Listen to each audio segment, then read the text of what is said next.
talk a little bit about some of the integrations, because obviously we talked a lot about Cosmos now, but I think right now on the bridge you can switch from Ethereum, and then you have Moonbeam connected.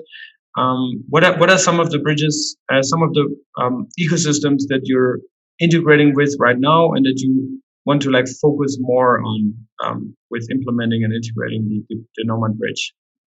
Totally. So first of all, Nomad is it's a generalized interoperability protocol. So you can send arbitrary messages between chains, and it's not just limited to the token bridging use case. So at the base layer, there's kind of two sets of contracts in Nomad, and at the base layer, there's what we call core contracts, which basically has a home contract and a replica that is, at the end of the day, it's a Merkle tree that can have a state root that is passed between chains.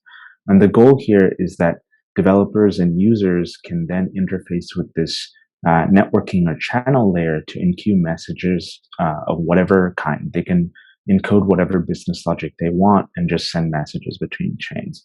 And so I did a talk in ETH Austin where I was joking that somebody should build the app Yo again. I don't know if you remember that, but there was this app in, I think, 2013 where all it did was send Yo to your friends. And I think it's high time we start one called GM, and the chains can just say GM to each other and do nothing else. So at the end of the day, Nomad supports arbitrary messages, but of course, the first and most important application is the token bridge. And the chains that we deployed on initially are Moonbeam, Milkameda C1, and soon Evmos, when Evmos reboots itself. And the reason for starting out with these chains is we want to focus on EVM chains initially, because we have Solidity contracts built out already. And the way I see Moonbeam, Milkameda, and Evmos are almost port of entry chains to larger ecosystems.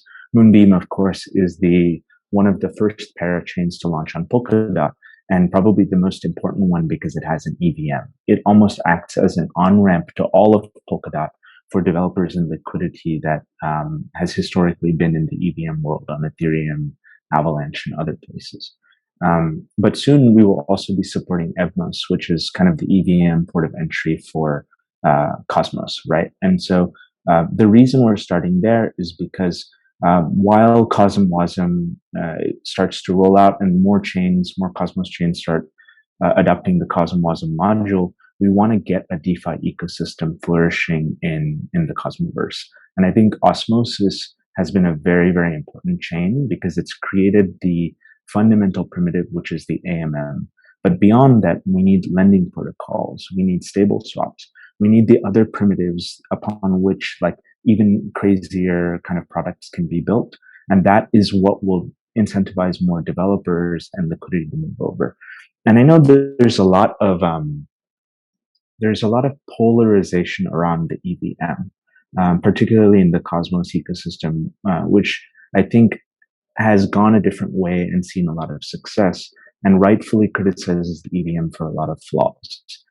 In my mind, it's a lot like JavaScript. It's not the best language. It's like JavaScript or the English language even. It's not the best language, but it's the lingua franca. It's the one that's gotten the most adoption. And so for that reason, you can't afford to not speak it. And I see Evmos as kind of the translation layer where they can say, all right, everybody who knows how to speak English, come hang out here. We'll create an economic zone for you. And once you get comfortable and start learning how good the waters are in the Cosmoverse, you can use IBC to get over everywhere else. And so we are particularly excited about supporting Evmos for that reason, because I think it'll really unlock the union between EVM and Cosmos chains. And the other kind of, I would be remiss if I didn't mention Connext as part of our stack. When we roll out onto Evmos, it'll be Nomad and Connext as the kind of default bridging solutions, where Nomad can provide that secure and low-cost settlement layer for tokens and messages, and Connext is that fast, zippy liquidity network layer. And so in the coming weeks, hopefully people will get to try this out and have a good bridging experience themselves from Ethereum to Evmos. Yeah.